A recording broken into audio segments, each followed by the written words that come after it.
হাজী সাহেবদের কোরবানি তো মিনা মক্কাতে হয়, কিন্তু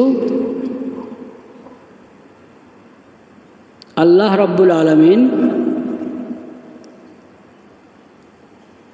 আল্লাহর ঘরের জিয়ারতকারী হাজী সাহেবদের সঙ্গে আল্লাহ সমস্ত ঈমানদার বন্দাদেরকে শরীক করেছেন এই কোরবানির আমলের মাধ্যমে। হজে তো আর সবাই যাচ্ছে না, প্রতি বছর সবাই যাচ্ছে না। কারো এমনও আছে পুরা জিন্দেগি শেষ হয়েছে, তার হজের তৌফিক হয় নাই, সামর্থ্য হয় নাই, সুযোগ হয় নাই। তামান্না ছিল আল্লাহ তৌফিক দিলে যাবে, সেও হজের সওয়াব আল্লাহর কাছে পাবে, যেহেতু তার নিয়ত ছিল শক্তি সামর্থ্য হলে যাব।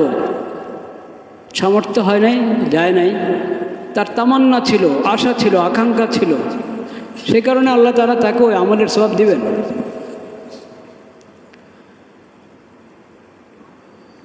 যাই হোক, তো যাদের হজের তৌফিক হয়েছে তারা তো প্রতি বছর যাচ্ছেন না। সামনে যাদের তৌফিক হবে তারাও প্রতি বছর যাচ্ছেন না। কিন্তু কোরবানির আমলটা এমন যে এর মাধ্যমে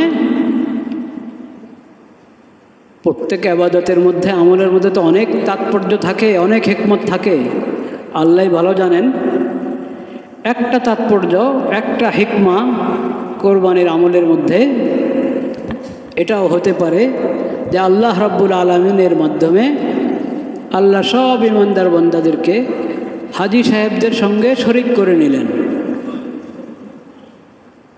হাজী সাহেবরাও দরজুল হজে কোরবানি করছেন। আল্লাহর ঈমানদার বান্দারা প্রত্যেকে যার যার জায়গায় তাদের নতুন চাঁদ হিসাবে তারাও দরজুল হজে কোরবানি করছে, 10, 11, 12।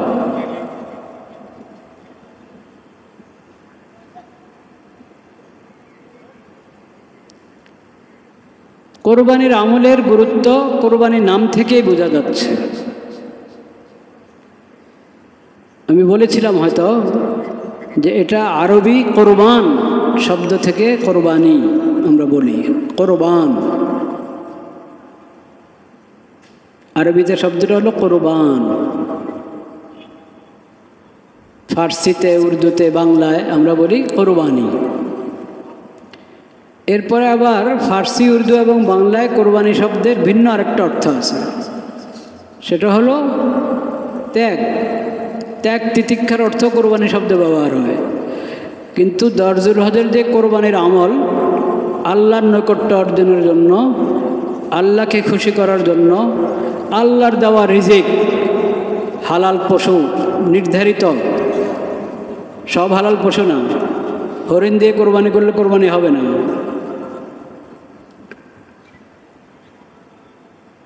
চার ধরনের পশু, একটা হলো উট এবং এই ধরনের, আর গরু, ছাগল। হলো না নাকি? চারটা হয়েছে তো। উট বা উটনি, গরু, গরুর সঙ্গে মহিষ, গরু মহিষ, আর দুম্বা, ছাগল, ভেড়া। এই ধরনের যেগুলো পালিত, মানুষ যেগুলো পালন করে, পোষে, এ ধরনের হালাল জানোয়ার।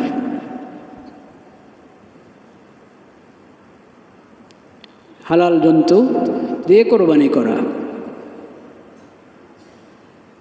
তো এটা আল্লাহর দেওয়া রিজিক। এই পশুগুলো আল্লাহর দেওয়া রিজিক থেকে আল্লাহর তৌফিকে আল্লাহর দরবারে আমরা জবাইয়ের মাধ্যমে পেশ করলাম।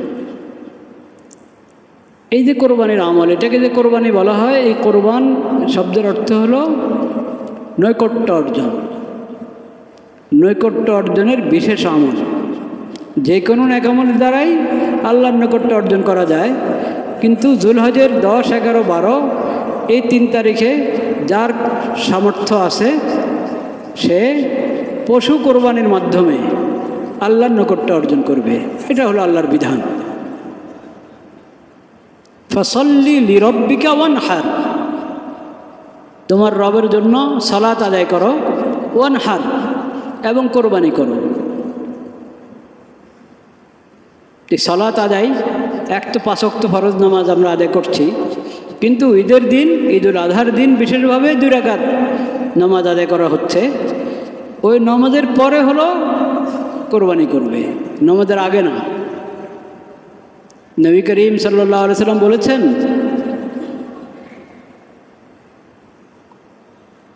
ঈদুল আজহার এই দিন, 10 জুলহজ এই দিন আল্লাহ রাব্বুল আলামিন আমার উম্মতের জন্য ঈদ ঘোষণা করেছেন। ঈদ বানিয়েছেন এই দিনকে আমার উম্মতের জন্য। এই দিনের আমল হলো প্রথমে নামাজ, তারপরে কোরবানি। যদি নামাজ হওয়ার আগে, ঈদের নামাজ হওয়ার আগেই যদি কেউ কোরবানির পশু জবাই করলো, নবী করিম সাল্লাল্লাহু আলাইহি সাল্লাম বলেছেন, ফাইন্নাহু লাহমু শাতিন কদ্দামাহু লিআহলি, এটা কোরবানি হবে না, এটা কোরবানি হবে না, এটা হবে গরুর একটা জন্তু, গোশতের একটা জন্তু, গোশত পাবে তুমি। গরু জবা করলা গরুর গোশত পাবে, ছাগল জবা করলা ছাগলের গোশত পাবে। গোশতের ব্যবস্থা হয়ে গেল, হালাল গোশতের ব্যবস্থা হয়ে গেল ঘরের জন্য, ঘরওয়ালাদের জন্য। কোরবানি হবে না, এটা কোরবানির নিয়ম আছে, কারণ কোরবানি ইবাদত। হালাল জন্তু জবাই করে, আল্লাহর নামে জবাই করে হালাল গোশত, আল্লাহর নেয়ামত ভক্ষণ করা, গ্রহণ করা, এটা তো সারা বছরে চলতে থাকে, সব সময় আছে এটা। ওটা তো আর কোরবানির ইবাদত না। কোরবানির ইবাদত হলো ঈদুল আজহার জুলহজ মাসের 10, 11, 12 এই 3 তারিখে। 10 জুলহজের শোভে সাদিক থেকে নিয়ে 12 জুলহজের সূর্য ডুবার আগ পর্যন্ত, মাগরিবের নামাজের সময় হওয়ার আগ পর্যন্ত, এই সময়ের ভিতরে কোরবানির আমল চলবে, দিন হোক রাত হোক। এবং সেটা হলো ঈদুল আজহার নামাজটা হয়ে যেতে হবে। ঈদুল আজহার নামাজ হয়ে যাওয়ার পর আপনার ঈদগাতে না হোক, আপনার ঈদগাতে না হলো কিন্তু অন্য ঈদগাতে নামাজ হয়েছে, ঈদের নামাজ হয়ে গেছে। সবচেয়ে ভালো তো হলো আপনি যে ঈদগাতে নামাজ পড়বেন, যেখানে নামাজ পড়বেন, আপনার নামাজ পড়ে গিয়ে আপনার কোরবানি করেন। কিন্তু আপনি হয়তো এমন ঈদগাতে পড়ছেন যেখানে একটু দেরিতে নামাজ হচ্ছে, এর আগে বিভিন্ন ঈদগাতে নামাজ হয়ে গেছে, ঈদের নামাজ হয়ে গেছে, তো আপনার অনুপস্থিতিতে আপনার ছেলে কোরবানি করে দিল, এটা হয়ে যাবে, অসুবিধা নেই। কিন্তু যেহেতু নামাজ হয়ে গেছে, ঈদের নামাজ হওয়ার পর কোরবানি হলে নবী করিম সাল্লাল্লাহু আলাইহি ওয়াসাল্লাম বলেছেন, ফাযালিকা নুসুকুন, এটা হলো কোরবানি। আর যদি আগেই কেউ জবা করে ফেলল, এত দেরি কে করে? নবী করিম সাল্লাল্লাহু আলাইহি ওয়াসাল্লাম বলেছেন, এটার দ্বারা নুসুক, কোরবানি আদায় হবে না। এটা হলো লাহমুন কদ্দামাহু লিআহলি, লাহমু শাতিন, এটা গোশত। গোশত খাওয়ার ফায়দা পাবে তুমি, কোরবানির সওয়াব পাবে না, এতে কোরবানির জিম্মাদারি আদায় হবে না। এটা এগুলো থেকে হলো আমরা আমাদের সবক গ্রহণ করতে হবে নিজের জিন্দেগির জন্য। যে কোনো কাজ নিজের মন মতে করলেই এটা ইবাদত হয় না। ইবাদত হবে আল্লাহ রাব্বুল আলামিন যেভাবে বিধান দিয়েছেন, নবী করিম সাল্লাল্লাহু আলাইহি সাল্লাম যে বিধান আমাদেরকে দেখিয়ে দিয়েছেন, শিখিয়ে দিয়েছেন, ওই তরিকা মতে, ওই বিধান মতে যদি হয় আমলটা, তাহলে ওটা ইবাদত, আল্লাহর কাছে কবুল হবে। নতুবা কবুল হবে না।